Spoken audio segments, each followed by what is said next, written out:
Ат ауыздығымен су ішіп, ер етегімен су кешкен заманда, жауға қарсы шығып, елін, жерін қорғаған, айбарлыда айбынды, ержүрек қаһармандарымыз қаншама.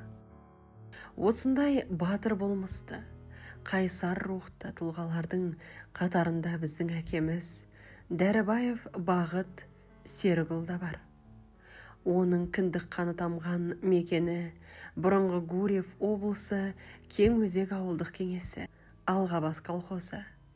1923 жылы осы жерде шыр етіп дүние есігін ашқан ол ғұмырының соңына дейін сол туған өлкенің алғаш жұтқан ауасы мен маңдайынан сүйген күнінің шұғыласын, табаны тиген топырақты қастерлеп өткен жан.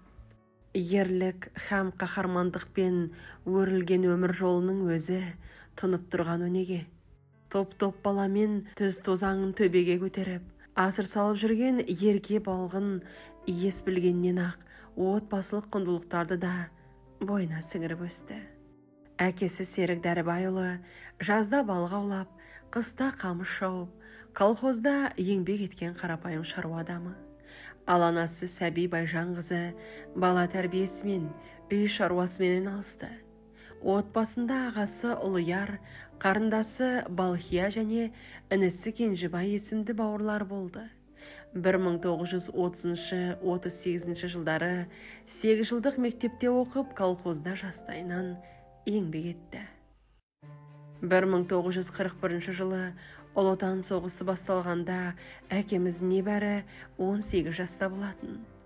Буыны әлі қатпаған, бозбала болса да, елін, жерін қорғау үшін әскер қатарына алып жатқан азаматтармен бірге ол да еш ойланбастан майданға аттанды. Алғашқы әскерлік даярлықтан өткен соң Закавказ әскери округінде 3-ші атқыштар корпусы 46-шы армия қатарында жаяу әскер Максим пулемет расчетында атқыш болып соғысқа кірген. Екінші Украина майданының құрамында Краснодар өлкесін, Румыния, Вена, Будапешт қалаларын неміс басқыншыларынан азат етуге қатысқан. Әсіресе Дунай өзенінен өтудегі аса күрделі тапсырманы қасындағы майдандастарымен бірге мүлтіксіз орындап, ерліктің үлгісін көрсете білді. 1942-43 жылдары ауыр жараланып, Армавир қаласында Грузия еліндегі әскери госпитальда емделген. Кейін осы жарақатына байланысты РС-29 байланыс орталығына ауысады. Өзіне берілген көптеген қауіпті де қатерлі әскери тапсырмаларды орындауда алғырлық танытқан. Әскери бөлімшелердің арасындағы байланысты әскери эшелондар мен көліктердің кедергісіз жүруін үздіксіз қамтамасыз етіп отыру айтуға оңай болғанымен үлкен қиындықпен жүзеге асады. Бір сәтте қателесуді кешірмейтін аса жауапты міндет еді. Әкеміз қаншама сын сағаттарда өзінің табандылығымен, ісіне деген байыптылығымен талай жанның тағдырын аман алып қалды. Көптеген әскери жоспарлар оңтайлы жүзеге асса, бұған да байланыс тәртібін уақытында үйлестіре алған әкеміздің өзіндік зор үлесі бар. Майдандағы осынау қаһармандығы, батылдығы үшін 1945 жылы 16 сәуірде ерлігі үшін медаліне ұсынылған. Осы аталған жылдың маусым айында 3-ші Украина майданының номері 03-07 Н бұйрығы бойынша Қызыл жұлдыз орденімен марапатталды. Сондай-ақ 1-ші дәрежелі Отан соғысы ордені, Германияны жеңген үшін, Будапешті алған үшін және тағы да басқа көптеген медальдар иеленді. Өрт кешкен отты жылдарда шынығып өсті өр тұлға. Сүйеу боп сұрапылдарда даласы тұрды артында. Жауына тізе бүккен бе, ел үшін шығып жекпе-жек, өмірді сүйгендіктен бе өлімге барған бетпе-бет. Ақиқат естен танары, жүрегі жаудың шайлыққан, қадалса шоқты жанары, ажалда одан қаймыққан. Міне, осы өлең жолдары тура әкемізге арналғандай. Елге жеңіспен оралған майдангер бейбіт өмірде де еңбекке құлшын араласып, соғыстан кейін әлсіреп тұралап қалған ел жағдайын түзеуге барынша атсалысты. Ол Гурьевтегі обаға қарсы станциясының шегірткеге қарсы экспедициясы құрамында болып, жұмысын абыроймен атқарды. Әкеміздің облыс ауыл шаруашылығындағы егін алқаптарын, мал жайылымдарын шегірткелерден қорғауда қосқан үлесі зор. 1962 жылы Москвадағы бүкіл одақтың ауыл шаруашылығы көрмесіне делегация мүшесі болып барып қайтты. Үлкен деңгейде ұйымдастырылған іс-шарадан шабыт алып қайтқан маман кейін 1967 жылы Алматы қаласына барып, 3 айлық курсты бітіріп, агроном мамандығын алды. 1972 жылы жанұялық жағдайына байланысты Гурьев мұнай өңдеу зауытына ауысады. Осы өндірістік орынның материалдық қамту базасында 10 жылда еңбек етіп, зейнетке шықты. Құрметті демалысына зор ілтипатпен шығарып салған ұжым басшылығы өз ісінің майталманы еңбек ардагері медалімен марапаттады.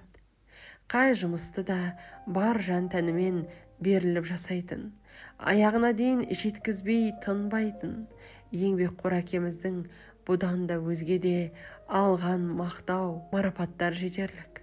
1979 жылы социалистік жарыстың жеңімпазы атанып, медальмен марапатталды. Ол өмірінің соңына дейін халқының ықыласына бөленген азамат еді. 1947 жылы әкеміз Қожағали қызы Хансұлу анамызбен бас қосып, өмірге ұрпақ әкелді. Оларды өсіріп, оқытып, саналы азамат етіп тәрбиеледі. Қыздарын қияға, ұлдарын ұяға қондырып, құда жекжатты болып, немере жиен сүйді. Әкеміз сонымен қатар үй ішіндегі жылыту пештерін салудың шебері болды. Көпшілік әкемізге қолқа салатын. Осы ретте көрші көлем, ағайын туыс болсын, көмек сұрағанның қолын еш қайтармайтын. Пештерін салып беріп, талайдың алғысына бөленген жан еді. Елімізде тойланатын қаншама мереке бар. Ал асыл әкеміз үшін ең үлкен мейрам 9 мамыр жеңіс күні болатын. Ол сол күні үстіне ақ көйлегін, жаңа жейдесін киіп, омырауы толы медальдарын тағып, атаулы мерекеге зор қуанышпен баратын. Парадқа қатысатын. Өзіне сөз кезегі берілгенде жастарға тәлім тағылым боларлық әңгімелерін тілге тиек етіп, жас буынға батасын беруші еді. Әкеміздің арманы көп еді. Қандай қиыншылықта өмір сүрсе де, Құдайдың көкірегіне құйған нұр сәулесі жарқын күндерге жеткізіп, 77 жыл өмір сүрді. Отбасын құрып, ұрпақ сүйді. Бүгінде үрім бұтағы өсіп өнген үлкен әулетке айналдық. Сан салада жүрген ұл қыздары ата жолын келешек ұрпаққа, өз балаларымызға өнеге етіп келеміз. Майдан даласында асқан ерлік көрсетіп, ел ішінде де тірліктің қамын күйттеген Асқар Таудай әкеміз 2000 жылы 13 желтоқсанда мәңгілікке көз жұмды. 2011 жылы екінші дүниежүзілік соғыс және еңбек ардагерлерінің есімін ұлықтау мақсатында Тасқала ауылындағы жаңадан салынған шағын мөлтек ауданның көшелері жаңа атауға ие болды. Тасқала 2 ауданындағы үлкен көшеге әкеміздің есімі берілді. Бұл біз ұрпақтар үшін ең үлкен қуанышты оқиға. Отан үшін жанын пида етіп, қасық қаны қалғанша өмірінің соңына дейін елінің игілігі үшін қалтқысыз қызмет еткен Бағыт Серікұлының есімі осындай ізгі бастамалардың негізінде ұрпақ жадынан өшпейтіні анық.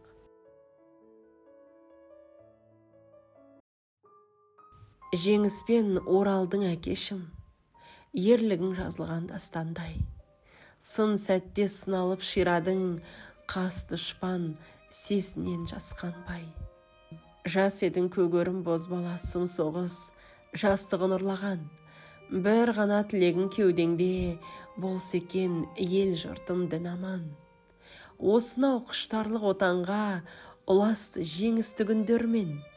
Бас қосып Хансұлу анаммен ұрпақтың қызығын бір көрген. Аллаға айтамыз шүкірлік, жеткізген осындай нығметке, еліңнің еңсесін тіктеуге, қайыспай кірістің қызметке. Кең еді даладай пейілің, жақсыдан аямас мейірін, есімің еліңнің есінде, мәңгілік асқартау биігім.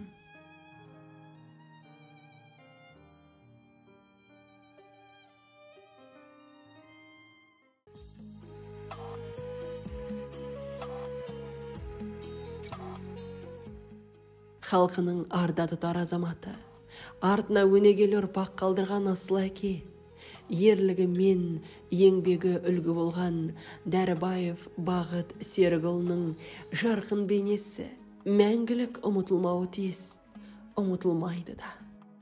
Бейбітшілік үшін, жеңіс үшін, бақытты ғұмыр үшін рахмет, әке.